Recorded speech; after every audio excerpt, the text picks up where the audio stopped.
अस्सलाम वालेकुम गाइस, कैसे हैं आप सब लोग। उम्मीद करती हूँ कि आप सब लोग खैरियत से होंगे। सो गाइस, आज का टॉपिक तो आप लोगों को पता चल गया होगा कि हमने ऐसे के टॉपिक को सिलेक्ट किस तरह से करना है जब हमारे सामने ऐसे का पेपर आएगा, क्योंकि हम सब लोग ऐसे के पेपर को प्रिपेयर तो कर जाते हैं, टॉपिक्स को कवर कर लेते हैं, लेकिन एट दैट टाइम जब हमारे सामने पेपर आता है तो हम बहुत ज़्यादा स्ट्रेस ले जाते हैं कि इसमें से हम कौन सा टॉपिक सिलेक्ट करें, और बहुत ज़्यादा एम्बिग्विटी हो रही होती है। तो आज मैं कुछ स्ट्रेटजीज़ बता दूँगी जो इंशाल्लाह ताला आप लोगों के लिए काफ़ी ज़्यादा वैल्यूएबल भी होंगी, और इससे आप लोग काफ़ी ज़्यादा चीज़ें लर्न भी कर सकेंगे। सो गाइस, आप लोगों की एक क्यूरियोसिटी होगी कि मैंने आज जो है वो डॉन का एडिटोरियल अपलोड नहीं किया। सो उसकी बेसिक रीज़न ये थी कि आज का एडिटोरियल जो है उसमें से मुझे रेलिवेंट टॉपिक नहीं मिला। एक एडिटोरियल था जिसमें टूरिज़्म का कुछ बताया हुआ था, लेकिन उसमें भी मुझे कुछ फैक्ट्स और फिगर्स नहीं मिले, क्योंकि उन्होंने अपना जो एक्सपीरियंस है टूरिज़्म के लिहाज से वो उसके अंदर दिया हुआ था। So that's why I couldn't be able to select that topic. और सेकेंडली मैं एक और टॉपिक का आप लोगों को ओवरव्यू दे दूं कि उसमें जो है वो पायलट के लाइसेंसिंग के बारे में बात की थी कि अब पायलट्स के लिए ये कंपलसरी है, ये मैंडेटरी है कि उन्होंने सबसे पहले एग्ज़ाम देना है, देन उनको लाइसेंस मिलेगा। क्योंकि सिविल एविएशन अथॉरिटी जो है, और उन्होंने इस बात पे डाउट किया है, और वो काफ़ी ज़्यादा डाउटफुल है कि 40% जो है पाकिस्तान के पायलट्स, उनके लाइसेंस जो हैं वो डाउट के अंदर, सस्पेक्शन है उनके ऊपर। क्योंकि आपको पता है कि पीआईए का केस हुआ था, और उसके बाद ये सारी चीज़ें जो है ये रूनुमा हुई। So moving back towards a topic, सबसे पहले it's really compulsory to selection of a topic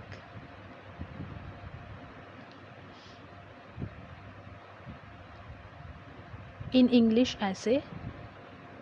So guys, let me clear one thing that I'm not a professional certified in English essay, but I'm here to describe all the things according to my experience. जो मैंने experience किया उसकी base पे मैं आप लोगों को कुछ ऐसी स्ट्रैटेजीज़ बताऊंगी जिससे आप लोग लर्न कर सकेंगे।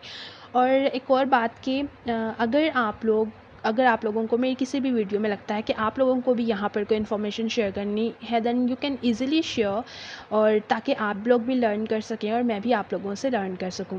So guys, first of all तो ये है कि आप लोगों के सामने जो भी टॉपिक आता है, आप लोगों ने इस चीज़ को मद्देनज़र रखना है कि आपकी स्ट्रेंथ्स और वीकनेसेस क्या हैं, आपने किस चीज़ के ऊपर ज़्यादा काम किया हुआ है, आदर आपने कौन से टॉपिक के ऊपर ज़्यादा काम किया हुआ है। आदर आप एक्सप्लेनेटरी ऐसे को ज़्यादा बेटर तरीके से परसू कर सकते हैं, या फिर आप जो है वो कोटेशनल ऐसे को ज़्यादा बेटर तरीके से परसू कर सकते हैं। लाइक आपने अपनी स्ट्रेंथ्स और वीकनेस देखनी है। आपने इस चीज़ को बिल्कुल फॉलो नहीं करना कि आप कुछ स्टूडेंट्स कुछ मेंटर्स ये कहते हैं, या एस्पायरेंट्स ये कहते हैं कि आप कोटेशनल की तरफ ना जाएं।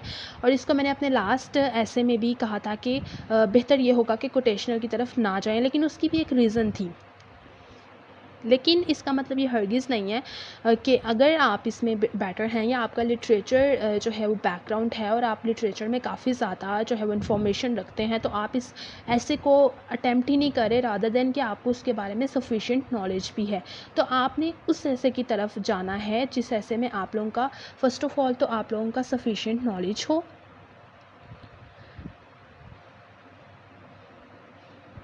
And second thing is that कि आप लोगों को प्रॉपर जो है वो उसके ऊपर ग्रिप हो, आप लोगों को अंडरस्टैंडिंग हो रही हो।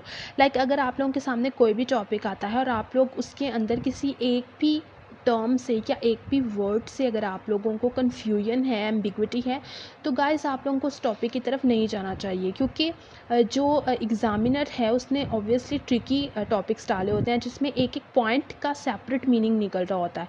तो फ़र्स्ट ऑफ़ ऑल तो आप लोगों ने अपने स्टांस को देखना है, और इन मिथ्स को नहीं देखना कि आप लोगों ने कोटेशन की तरफ नहीं जाना। हाँ, अगर आप लोग कोटेशन में ज़रा थोड़ा-सा भी लैग कर रहे हैं, या आप लोगों का एक्सप्रेशन उसमें इतना ज़्यादा बेटर नहीं है, तो फिर ऑप्शन है कि आप लोग जो है वो कोटेशन की तरफ मूव ऑन ना करें, आप लोग एक्सप्लेनेटरी की तरफ मूव ऑन कर जाएँ।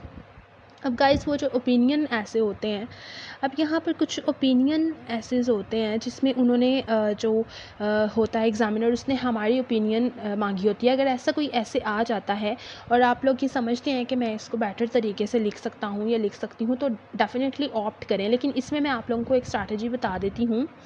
सपोज़ अगर ये टॉपिक आ जाता है, does foreign add help Pakistan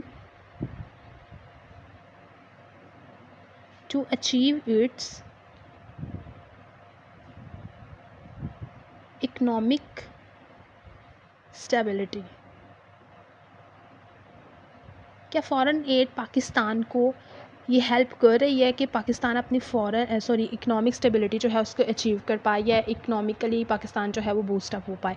तो अगर ऐसा कोई टॉपिक आ जाता है जिसमें आप लोगों की ओपिनियन, क्योंकि इसमें उन्होंने हमारी ओपिनियन मांगी हुई है कि इसके अंदर हम उन्हें ये बताएं कि आदर ये होता है या नहीं होता। अब कुछ स्टूडेंट्स ऐसा करते हैं, कुछ एस्पायरेंट्स ये करते हैं कि वो कहते हैं समहाउ होता है, समहाउ जो है वो नहीं होती स्टेबिलिटी, और समहाउ होती है। तो आप लोगों ने ऐसा नहीं करना, आप लोगों ने क्लियर कट बात करनी है अपनी तीसरी स्टेटमेंट के अंदर जो आप लोग लिखेंगे। सो आप लोगों ने येस और नो में आंसर करना है और अपनी आउटलाइन बनाना स्टार्ट कर देनी है। लाइक अगर आप लोग ये नहीं कहेंगे कि येस 50% स्टेबिलिटी है, 50% स्टेबिलिटी नहीं है, आप लोगों ने ये बिल्कुल नहीं करना।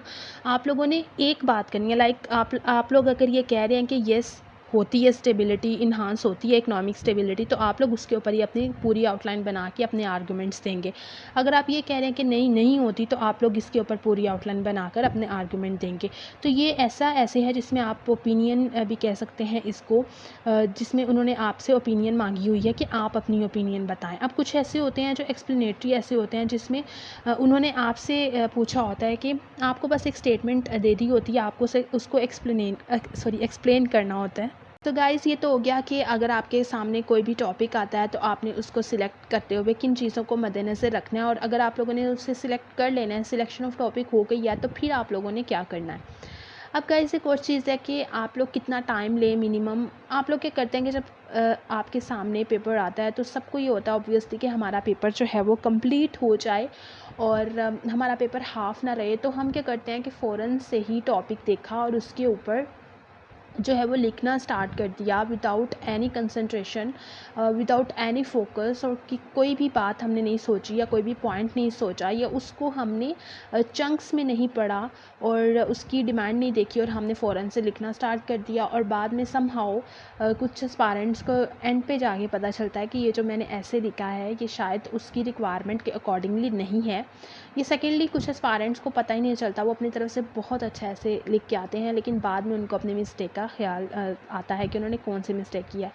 तो गाइस आप लोगों ने टाइम का प्रॉपर ख्याल रखना है, लेकिन उससे पहले अगर आप लोग मेरी ओपिनियन लें, इन माय ओपिनियन आप लोग जो है वो मैक्सिमम 10 to 15 जो मिनट्स हैं वो आप लोग सिलेक्शन ऑफ टॉपिक पे लगा सकते हैं। लाइक 10 से 15 मिनट तक आप लोग जो है वो अपना टॉपिक सिलेक्ट करें। अगर आप लोगों को एक से ज़्यादा टॉपिक आते हैं तो आप लोग 2 टॉपिक्स को अपनी बैक पे ये जो आंसर शीट की बैक होती है उसके ऊपर आप लोग लिखें। उन दोनों की एक जम्बल्ड आउटलाइन बना लें या फिर देख लें कि आप लोगों को किस तरह से सूटेबल लगता है, और उसके बाद आप लोग उन दोनों में से एक टॉपिक सिलेक्ट करें। टॉपिक सिलेक्शन ही ये बताती है कि एस्पायरेंट पास होगा या फेल होगा, क्योंकि जब आपने टॉपिक सिलेक्शन करनी है तो 40% जो है वो आप लोग अपने पासिंग चांस और जो फेलियर चांस है उसको खुद ही जो है वो आप लोग अर्ज कर रहे हो। Guys this were some sort of knowledge and some sort of strategies कि आप लोगों ने टॉपिक सिलेक्शन किस तरह से करनी है। इंशाल्लाह ताला मैं नेक्स्ट लेक्चर में आप लोगों को जो है वो आउटलाइन बनाना भी सिखाऊंगी as per my experience as I asked before. तो अगर आप लोगों को ये वीडियो अच्छी लगी तो लाइक कर दें, चैनल को सब्सक्राइब कर दें और शेयर करना बिल्कुल ना भूलें। गाइज़ वन मोर थिंग, इसका अगर आपने लेक्चर नंबर 1 नहीं देखा तो आप लोग वो प्लेलिस्ट में जाके देख सकते हैं। सो स्टे ब्लेस्ड, अल्लाह हाफिज़।